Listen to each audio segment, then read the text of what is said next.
Bismillah, teman-teman, hari ini kita akan melanjutkan cerita yang kemarin nih, belum selesai. Judulnya masih ingat?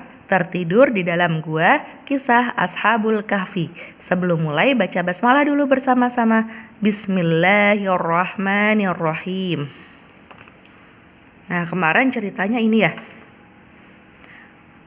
Ketujuh pemuda ini merasa cemas dan khawatir atas keselamatan agama dan diri mereka. Jika mereka tetap beriman kepada Allah dan bertahan di kota itu, Raja Dicyanus pasti akan menghukum dan membunuh mereka. Nah, akhirnya ketujuh pemuda itu memutuskan untuk pergi dari kota itu. Allah berfirman yang artinya, "Dan apabila kamu meninggalkan mereka dan apa yang mereka sembah selain Allah, carilah tempat berlindung ke dalam gua itu. Niscaya Tuhanmu akan melimpahkan sebagian rahmatnya kepadamu dan menyediakan sesuatu yang berguna bagimu dalam urusanmu." Nih, 7 pemuda ini berangkat, terus ini ada anjingnya juga.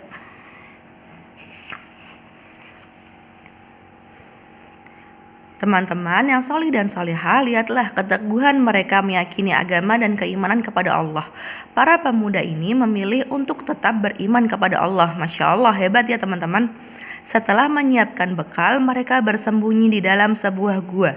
Ketujuh pemuda itu pergi dengan seekor anjing milik salah seorang mereka. Mereka memasuki gua dengan memohon rahmat Allah. Di dalam gua mereka beribadah kepada Allah, sholat, puasa, bertasbih, bertakbir, bertahmid, dan mengharapkan kebaikan kehidupan akhirat serta ridhonya. Sementara itu, anjing yang mengikuti mereka berjaga-jaga di mulut gua. Lalu Allah menidurkan mereka dengan sangat pulas. Setelah melewati batas waktu yang telah diberikan, para pemuda itu tak juga datang. Akhirnya Raja Dicyanus pun marah. Kemudian ia memanggil ayah dari para pemuda tersebut untuk menanyakan keberadaan mereka. Namun ternyata para ayah itu tidak mengetahui keberadaan anaknya. Raja Dicyanus memerintahkan pasukannya menangkap para pemuda itu untuk dihukum mati. Namun pasukan raja tidak mendapatkan mereka. Sang raja pun makin marah. Dia memerintahkan rakyatnya untuk ikut mencari pemuda itu.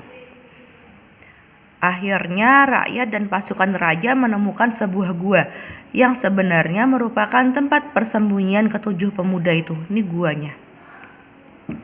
Namun karena gua itu sangat menyeramkan, mereka pun takut untuk masuk ke dalamnya. Ya teman-teman, Allah telah memberikan rasa takut dalam hati mereka sehingga mereka meninggalkan gua itu. Pasukan itu lapor kepada Raja Dicyanus bahwa mereka tidak menemukan para pemuda itu. Mereka telah mencari dan memeriksa ke semua tempat, kecuali ke sebuah gua yang menakutkan. Mereka tidak berani masuk ke dalam gua itu. Raja Dicyanus pun memerintahkan untuk menutup pintu gua agar tidak ada yang bisa masuk ataupun keluar jika ada penghuninya. Mereka tidak sadar Allah yang Maha Penguasa melindungi hambanya yang soleh. Di dalam gua, ketujuh pemuda itu diselamatkan dan diberi ketenangan oleh Allah. Mereka ditidurkan dengan lelap selama bertahun-tahun. Teman-teman, Allah menidurkan mereka dengan menutup pendengaran mereka sehingga mereka tertidur pulas dalam waktu yang sangat lama. Ini pada tidur semua di dalam gua.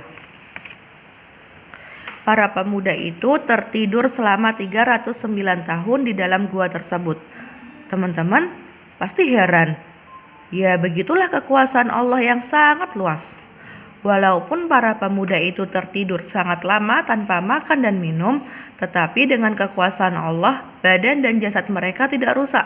Mereka tidur seperti manusia biasanya. Dengan kekuasaan Allah pula, gua tempat persembunyian ketujuh pemuda itu tidak diketahui oleh orang lain. Nah, waktu pun terus berlalu. Negeri yang dahulunya dipimpin oleh raja yang musyrik dan sewenang-wenang, kini telah menjadi sebuah negeri yang penduduknya beriman kepada Allah. Setelah berlalu selama 309 tahun, Allah membangunkan mereka.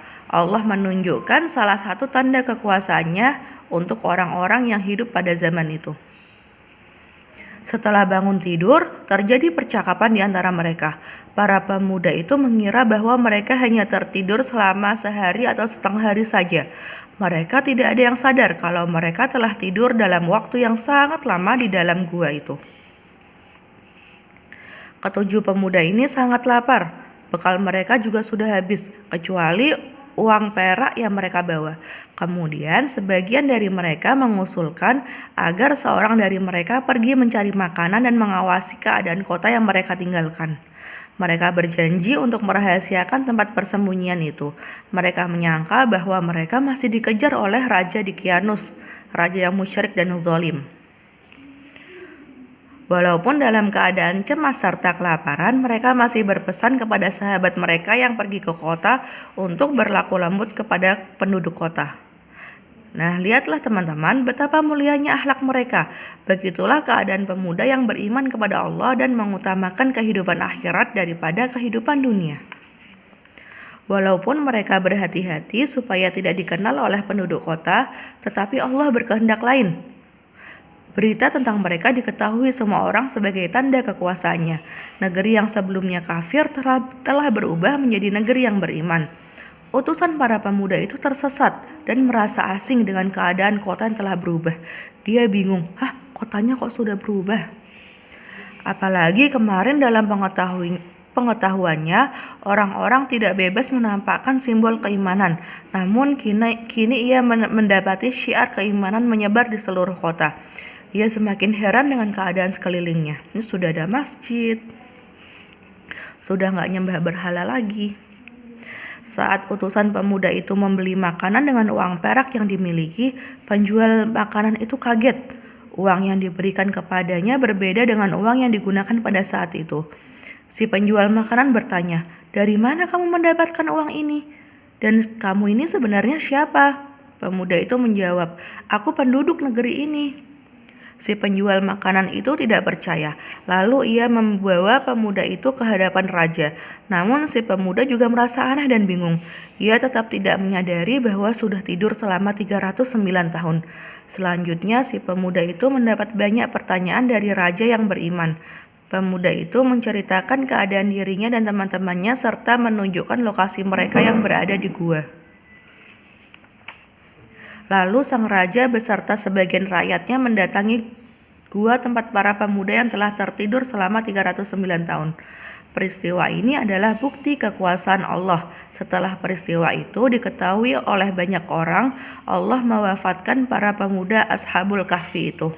Nah, pelajaran yang kita petik dari kisah Ashabul Kahfi ini, yang pertama, Allah Maha Kuasa berbuat sesuai kehendaknya dan tidak ada yang mampu menghalangi Allah. Syirik adalah dosa terbesar yang membuat Allah murka dan menjadikan pelakunya termasuk penghuni neraka. Allah pasti akan menolong dan menyayangi hambanya yang beriman. Nah, sampai di sini teman-teman cerita tentang tertidur di dalam gua. Barakallahu fikum.